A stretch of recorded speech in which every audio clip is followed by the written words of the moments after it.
feeling I've fallen in love with a longtime friend who I started texting. It feels like an addiction. In order to promote maximum benefit from this relationship, always self-refer.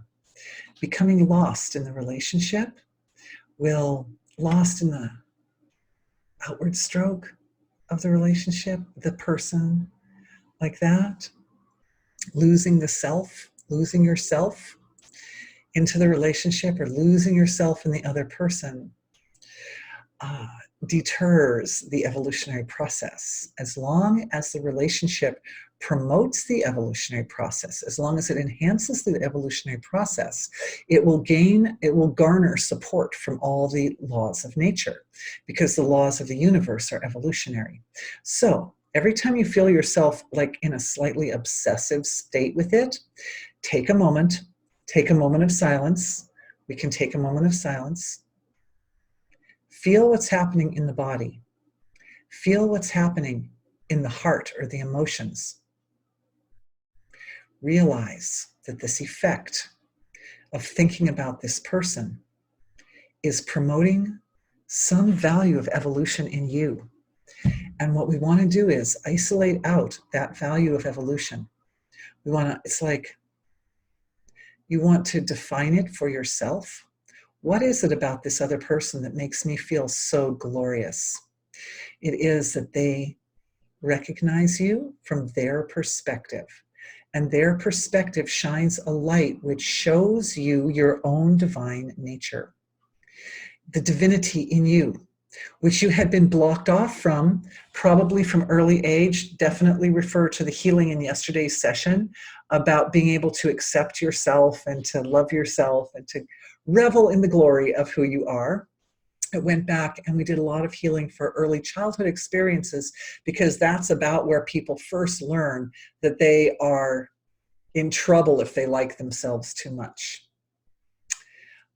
So the principle here is that because it's been culturally conditioned into us to not like ourselves too much, we have not been allowed to identify with our own divine nature unless it gets reflected outside of us in the form of attention from another person. Then it's acceptable. But the problem is that without the foundation stabilized here, when it comes from another person, it can be overwhelming, right? Even as teenagers, we remember first experiences of seeing ourselves through the eyes of someone else, and it was kind of overwhelming. So we need to stabilize within ourselves that sense of acceptance, divine union, the body as an innocent and pure reflection of divinity. Even if there are things about your body that you don't like right now, it doesn't matter. What's important is that the body is divinity incarnate. It isn't, we think of it as my body, I can do anything I want to it. Well, no, it's actually just on loan, basically. We are allowed to have it, and if we treat it really, really well, and we take really, really good care of it, we might, after this lifetime is over, get a chance at another one that's in healthy, good condition. Whatever we're able to promote in this body in the way of good health and wellness and goodness, then we get blessed with a good body next time around too.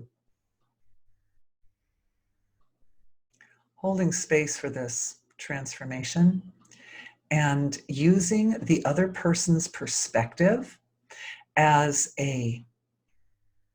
like a leverage, like a lever to open up one's own, in the heart area, one's own sense of being exquisite, of being wonderful, of being luscious and divine and adored and adorable.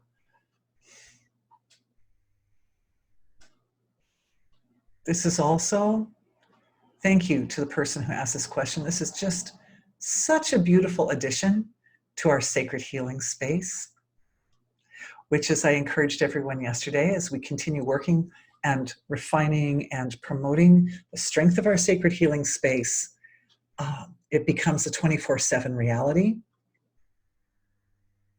And this recognition of one's exquisiteness is integrated within the spectrum of ego. So not just at the little gross material end of it, but the whole spectrum of ego, which means that as this value becomes more and more integrated into the field in which the body is held, it also radiates out to the collective, and everything in the relative is also seen in its condition of exquisite divine expression.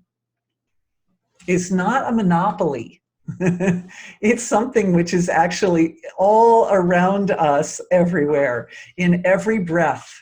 When I touch water, I pray to the water. I bless the water because the water is so precious, right? God, what would we do without water? It is one of the most beautiful, divine things in our world. Water.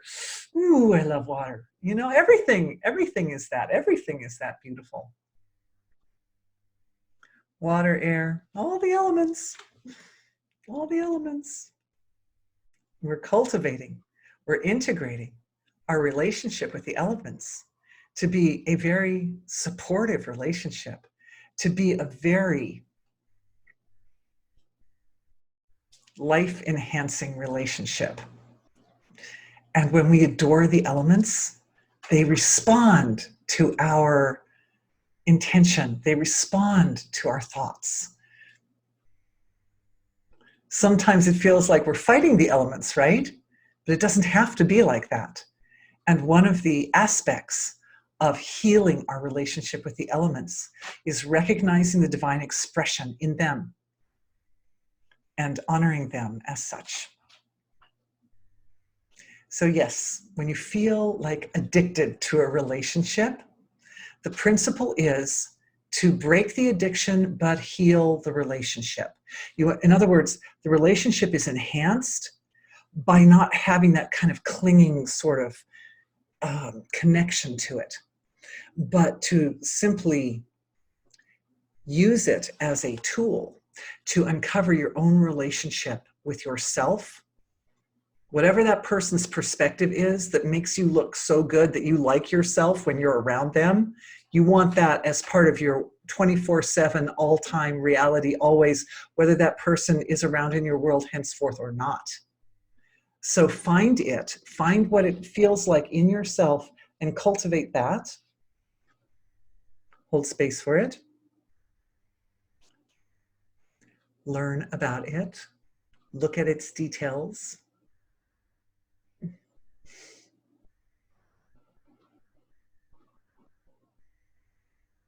Allow it to be a tool to transform any blockages that are currently in the body, which are stopping that level of divine recognition of self. Love is a great thing.